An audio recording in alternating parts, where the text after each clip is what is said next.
안녕하십니까. 반도체 소식을 전하는 구독 달팽이 김석준 소장입니다. 지금 현재 개발 중이고 CES 2016에서 엔비디아의 젠슨 황이 HBM4가 들어가는 루빈이 양산이 시작됐다고 얘기를 했는데, 지금 최근에 보도가 나기를 HBM4의 성능을 높였다고 얘기를 합니다. 지금 초기에 개발할 때는 9기가 BPS였었는데 거기에서 11기가 BPS를 올렸다가 지금 대량 생산을 목전에 두고 13기가 BPS로 또 올렸다고 합니다. 왜 그런 일이 벌어질까요? 단정적으로 말씀을 드리면 지금 현재 표준이 되고 있는 12단 HBM3E의 블랙웰이죠. 블랙웰의 수요가 아주 폭발적으로 늘어나고 있기 때문인 겁니다. 그리고 HBM3E 8단이 들어가는 지금 B200도 중국에다가 지금 엄하게 지금 납품을 해야 될 그런 이 있습니다. 그러니까 엔비디아 입장에서는 너무 이렇게 루빈을 HBM4를 도입하는 시기를 땡길 필요는 없다는 얘기죠. 또 한 가지는 AMD를 포함한 반 엔비디아 세력이 있습니다. 거기를 완전히 따라오지 못할 정도로 쐐기를 박으려고 하는 그런 것도 있습니다. 그래서 9기가 BPS에서 11기가로 11에서 13기가 BPS까지 이렇게 상향이 되고 있습니다. 과연 이렇게 됐을 때 어떤 일이 어떻게 진행되고 있는지를 좀 보겠습니다. 이게 이제 기존의 그 신문에 나타났던 이렇게 그래픽인데 이걸 이렇게 한번 보시고 이렇게 보시면 되겠습니다. 이렇게 보시면 지금 엔비디아가 HBM4의 그 속도를 11기가 BPS에서 13기가 BPS로 올렸습니다. 그래서 기술의 초격차를 가져가는 거죠. 그러니까 반 엔비디아 파서 AMD라든가 뭐 구글이라든가 테슬라들은 전혀 따라오지 못할 정도로 스펙을 그냥 왕창 올려버린 겁니다.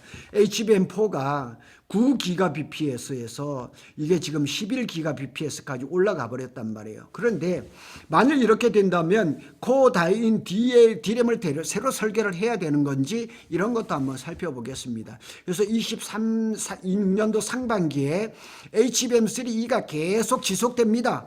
블랙웰 수요가 굉장히 탄탄합니다. 그래 블랙웰 수요가 되게 크니까 굳이 루빈을 빨리 도입해야 할 필요가 없는 거죠. 그래서 26년 하반기 이후에나 HBM4를 본격 생산을 하죠. 그래서 딜레이 지연을 시킨 겁니다. 그래서 루빈은 2분기 이후에나 돼야 될 겁니다.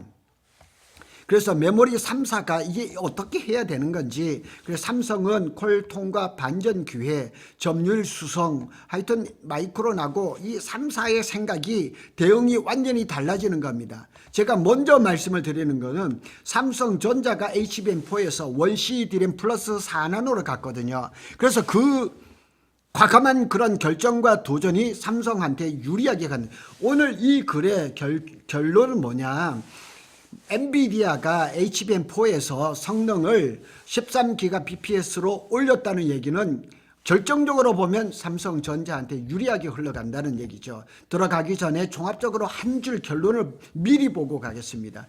엔비디아는 블랙웰 플러스 HBM3E 12단이죠. 이걸 당분간 최대 이익을 거두는 동시에 HBM4의 성능을 의도적으로 끌어올려서 경쟁 반 엔비디아, 탈 엔비디아 파들이 도저히 따라올 수 없을 정도로 기술 격차를 만들겠다. 그러니까 두 마리 토끼를 한꺼번에 잡겠다는 거예요. HBM3E를 가지고 블랙웰을 통화해서 수요가 많으니까 그걸 가지고 돈을 많이 벌고, HBM4의 기준을 압도적으로 올려서 경쟁사들이 못 따라오겠다. 그러면 그 고난이도에 이 전쟁이 벌어졌는데 누가 유리하냐? 아무리 봐도 삼성전자한테 유리하다. 왜? 삼성은 원C D램 플러스 4나노, 그 다음에 SK 하이닉스는 원B D램 플러스 12나노 베이스다입니다. 그 차이가 많은 거예요.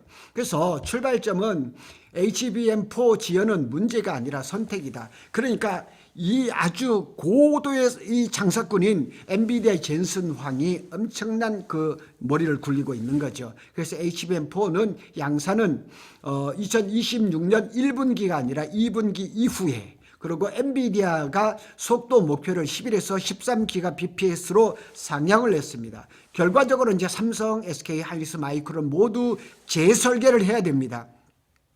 그렇다고 해서 이 재설계라는 의미가 D램을 재설계를 한다는 것은 아닙니다. 그걸 쭉 얘기를 해보겠습니다. 하지만 이걸 단순히 개발이 늦어졌다고 보면 본질을 놓치는 것이고, 이 지연은 엔비디아가 감수한 의도된 지연이다. 의도된. 제가 위에서 두 가지 말씀을 드렸죠. 그래서 트렌드포스에서는 HBM4 메모리 대량 생산 시점이 최소 1분기 이상 지연됐다. 이는 엔비디아가 차세대 루빈 GPU 플랫폼의 메모리 요구 사양을 상향 조정한 결과라고 분석을 했습니다. 자, 이거를 볼까요?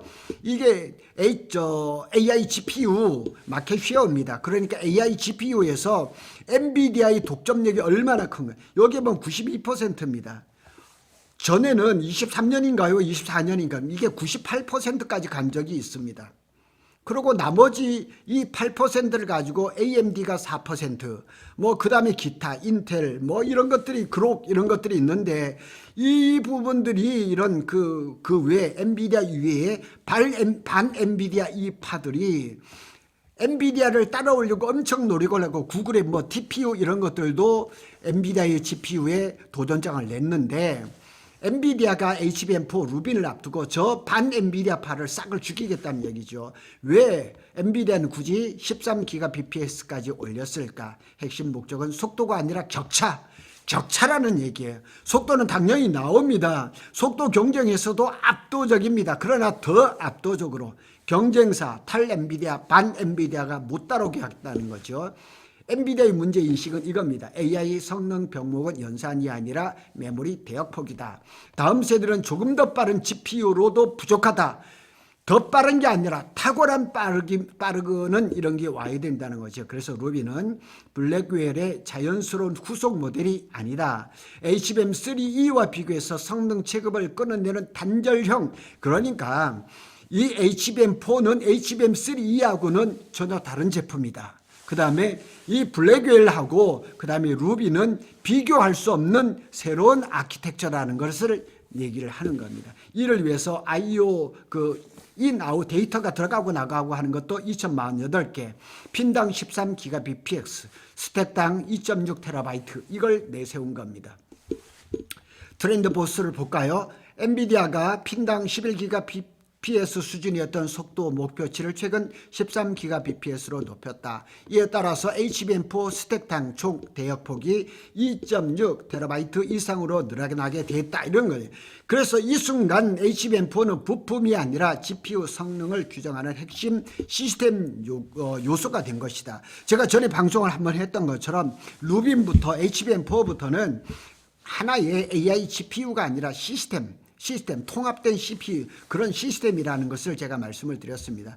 그렇다면 왜 일정이 밀려도 엔비디아는 조급하지 않을까? 의도적으로 지금 이렇게 하고 있거든요. 답은 블랙웰에 있습니다. 블랙웰이 수요가 여전히 과잉이에요. 과잉 수요가. 그러니까 엔비디아 입장에서는 너무 빠르게 HBM4 루빈으로 넘어가고 싶은 것은 아니죠. HBM3는 검증이 완료됐죠. 공급도 부족하죠. 가격도 강세죠. $300대가 $500대까지 올라갔죠. 그러니까 블랙웰 플러스 HBM3 이 조합은 지금도 충분히 돈이 되죠.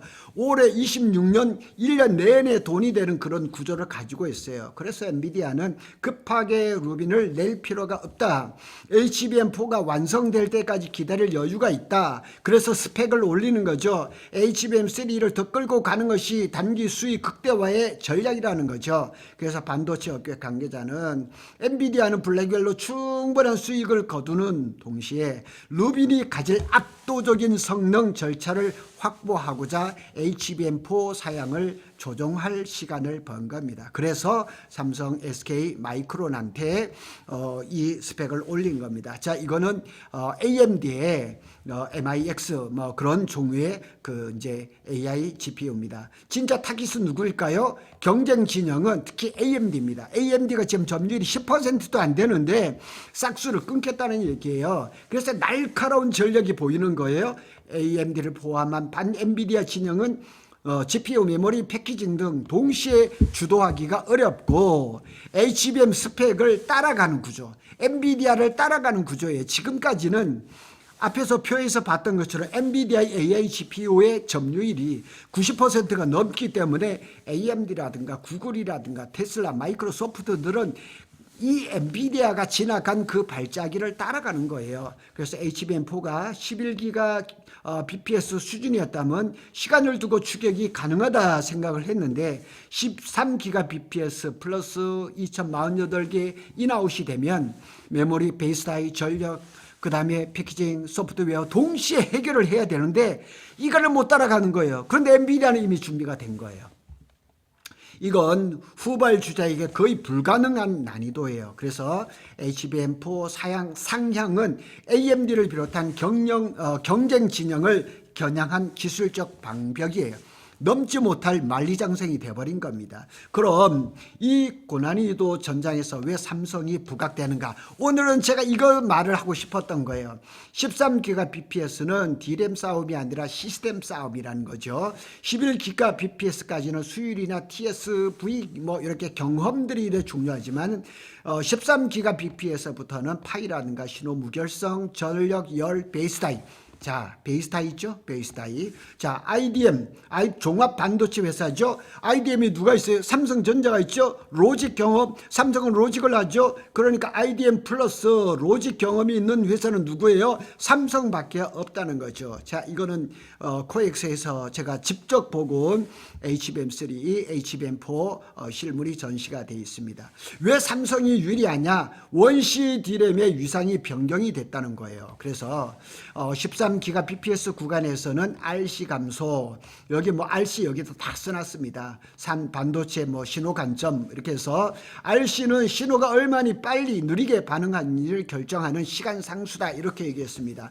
그러니까 원시 D램이 이렇게 RC 감소해서 굉장히 유리하다. 저전압 운용이 가능하고 발열 여유가 있다. 그러니까 삼성전자가 굴욕을 무릅쓰고 남들이 가보지 않은 HBM4에서 원시 D램을 적용을 했는데 엔비디아의 콜텍스 과정에서 두 가지 요소가 아주 최고점을 받았습니다. 이런 자신감이 있는 거죠.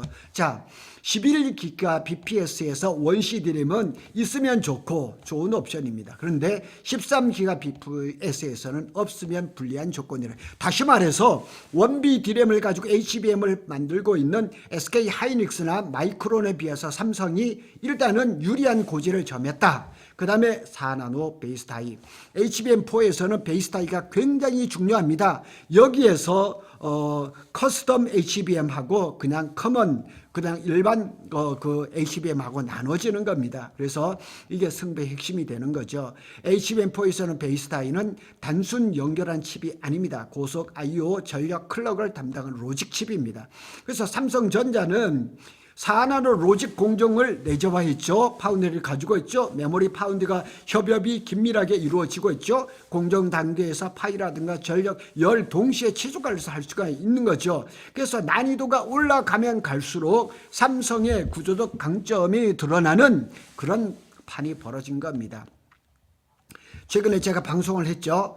트렌드포스는 삼성전자가 엔비디아 품질 테스트에서 HBM4가 통과한 것으로 파악한다. 뭐 이런 얘기를 하고 가장 먼저 공급 자격을 얻을 가능성이 있다. 이런 얘기도 지금 나오고 있습니다.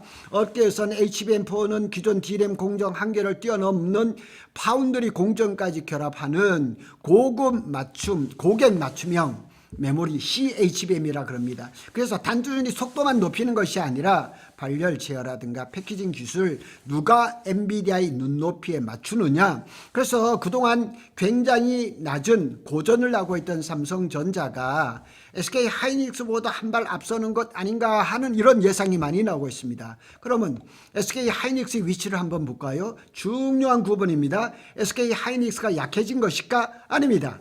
여전히 수율이라든가 신뢰성이라든가 엔비디아에 입장에서 현업의 최강자입니다. 그리고 26년은 HBM이 주류를 이룰 걸로 봤는데 주류가 HBM3 12단이라는 거예요. 그래서 다만 이제 기존 11기가 BP에서 최적화된 자산의 일부가 무력화가 될 가능성이 있죠. 그리고 안정형 리드 타임이라든가 재설계 레이스로 이제 전환이 된 거죠. 그래서 이 게임의 성격 변화가 삼성에게 상대적으로 기회를 주는 거죠. 그러나 HBM 1위 SK 하이닉스가 쌓아놓은 그 견고한성이 한 번에 무너지냐? 절대 그런 거 없습니다. 보고서는 SK 하이닉스가 여전히 엔비디아의 주요 공급 업체로서 과반 점유율을 유지할 것이다. 올해는 SK 하이닉스가 50% 이상의 점유율을 가져갈 것은 공통된 견해란 말이에요. 그래서 HBM 시장에서 여전히 메인 밴더 지위를 가져갈 것은 틀림없어요.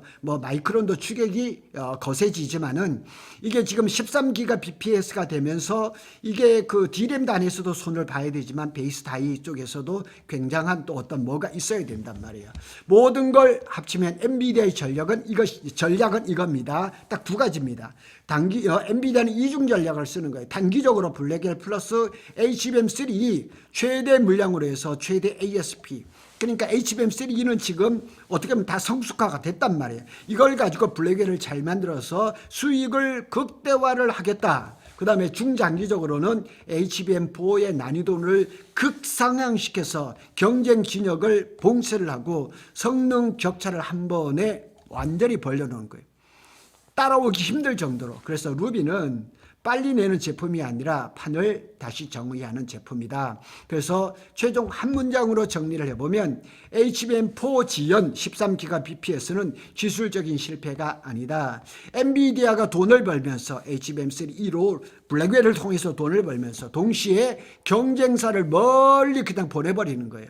그래서 이런 전략적인 재설계이며 그 고난이도의 전장에서 삼성이 상대적으로 유리한 구조다. 그런데 11기가 BP에서 13기가 BP로 끌어올리면 무엇을 해야 되느냐? 아주 전문적인 그런 과정이라서 간단하게 나왔습니다.